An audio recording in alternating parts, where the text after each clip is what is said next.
fast if the now complete Lake Turkana wind power project is commissioned, adding an extra 310 megawatts into the national grid. Our reporter Abu Bakr Abdullahi is back from the project site and has filed the following. Take a look.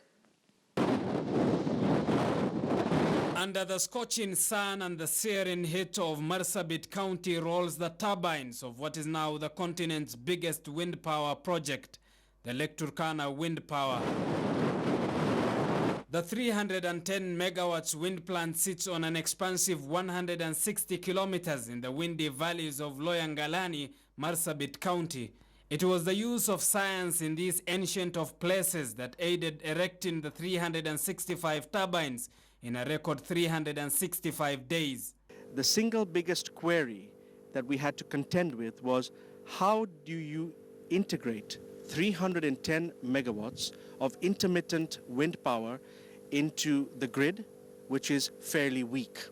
The wind farm, which is enough to power 1 million homes, was supposed to inject the first 50 megawatts into the national grid in October 2016 and the whole capacity by last year, July, but it is stalled. The injection of the 310 megawatts clean energy into the national grid is seen as a game changer, with Kenyans set to enjoy cheap and subsidized power. We will be adding significant amount of renewable energy to the national grid at very low prices.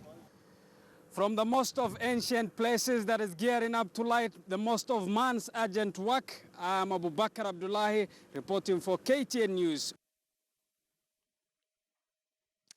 Thank you very much, Abu Bakr, for that. Now, in an attempt to tap into the global market, Safaricom PLC has partnered with the Western Union through M Pesa to aid their customers to transact money across the world. The move coming at a time when the mobile banking application is gaining recognition worldwide. It will see the over 21 million users of M Pesa send and receive money from as low as 100 shillings to over 200 markets across the world.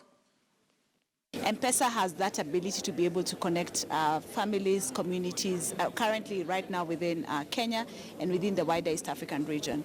And I think now when we call it M Pesa Global, basically now what we're saying is that you're not just limited to the confines of the East African region. You can be able to transact with anyone, anywhere across the world on M Pesa.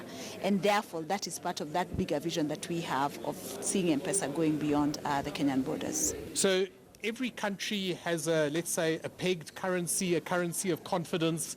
In Nigeria, you can pay out in Nigerian naira, in US dollars. So it really depends on a regulator by regulator basis, and they will determine which currency they are most comfortable with. Usually, normally, it is the national currency of the country. Well, which is the tallest building that you've ever seen? Is it over 10 stories? Now, the Burj Khalifa in Dubai is the tallest building in the world, measuring 828 meters long. And as Tobias Chanji reports in this week's Adventure Diaries from the United Arab Emirates, this record might be broken within 2 years. Find out by who.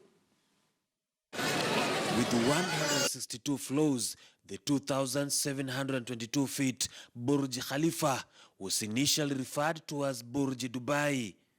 It changed to Burj Khalifa in honor of Khalifa bin Zayed Al Nahyan, the president of United Arab Emirates. The building is part of the $20 billion downtown complex that has also Dubai Mall, which is the second largest mall in the world by total land area, with around 1,200 shops. The structure is derived from Islamic architect, as it also features a cladding system which is designed to withstand Dubai's hot summer temperatures.